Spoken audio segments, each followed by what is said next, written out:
Tagal na nagkakasakit ng anak ko, ito yung pinakamalalang allergy na nangyari sa kanya. Hindi na kahit painumin mo ng gamot ay hindi nawawala. Siguro magpapahinga lang ng konti at mamaya nandyan na naman. Kung anong una ay okay lang lagyan ng cold compress, kaso nga lang pala, yung palang nagpapalala. All din siya mahangina ng electric pa na malakas ang buga. Ngayon mahanginan sa labas ng bahay ay kailangan na yung nakapanjama, saka naka-t-shirt o kaya nakahamanggas. Nahanginan ngayon napapansin ko, lalong lumalala yung pantal. Naibong katawan lang naman hanggang sa napunta na nga sa mukha, pati labi niya ay namamagana pati mga mata. Angan nga talaga itutok ko sa oras ng pag-inom ng gamot nito dahil mamaya malagpasan mo na. O makakalimuting nanay. Hindi naman to anak ko kasi tupakin lang talaga. Ito nga palang video na nakikita nyo ini-edit ko ay 5 to 8 days na ngayon. Magkakasama nga lang yung video na yan na kinukompile ko araw-araw. Ito nga rin kasi kung may pagbabago ba doon sa mga rashes niya. Pala sa luyan dilaw na pinapahid ko, siguro mga 3 to 5 hours lang yung pahinga niya para hindi katihin sa katawan. 5 hours lang yung bisa ng turmeric capsule sa katawan niya.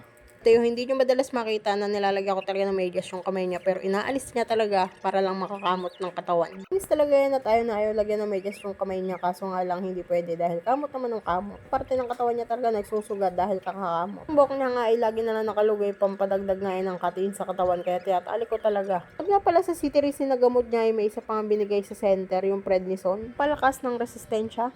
Ito na nga pala yung kinagabihan mga mi, ng 8 nights yan. Magumot siya, kaso ayaw niya magkumot dahil mainit nga daw. Nung tinignan ko, puro pantal na. Yun yung mga natamaan ng hangin ng electric fan. Kahit naman ng katawan niya, walang ganyang rashes. Dun lang talaga sa natatamaan ng hangin. Talagang pasaway yung pasyente mo, hindi talaga gagaling. Kaming pinagbawal kainin lahat ng malalansa. Yung mga preservatives na pagkain, condiments, saka yung mga sweet na pagkain. Bawal din talaga.